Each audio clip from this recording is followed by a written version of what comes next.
ইসরায়েলের বিমান হামলায় নিহত ইয়েমেনের হুতি সরকারের প্রধানমন্ত্রী আহমেদ গালেব আল রাহুই সহ ১২ জন শীর্ষ কর্মকর্তার জানাজা গতকাল সোমবার ১ সেপ্টেম্বর রাজধানী সানার সবচেয়ে বড় মসজিদে অনুষ্ঠিত হয়। এই জানাজায় হাজারো মানুষ অংশ নেন। উপস্থিত জনতা যুক্তরাষ্ট্র ও ইসরায়েল বিরোধী স্লোগান দেয়। নিহতদের মধ্যে বিদেশ শিল্প সংস্কৃতি এবং গণমাধ্যম মন্ত্রীসহ একাধিক গুরুত্বপূর্ণ ব্যক্তিত্ব ছিলেন। জানাজার পর হুথি নেতারা প্রতিশোধ নেওয়ার ঘোষণা দেন। তারা বলেন, এই হামলার জন্য ইসরায়েলকে মূল্য দিতে হবে এবং ইয়েমেনের ভেতরে যারা গুপ্তচর বৃত্তি করছে তাদের বিরুদ্ধে কঠোর ব্যবস্থা নেওয়া হবে।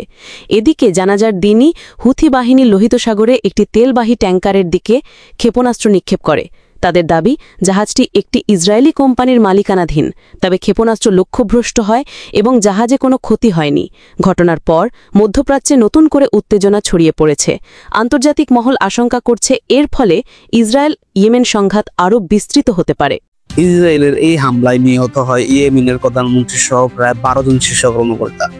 একটি স্বাধীন সার্বভৌম দেশের প্রধানমন্ত্রীকে হত্যা এটাই প্রমাণ করে যে ইসরায়েল শুধু ফিলিস্তিনের জন্য নয়, বরং গোটা মুসলিম বিশ্বের জন্য হুমকি।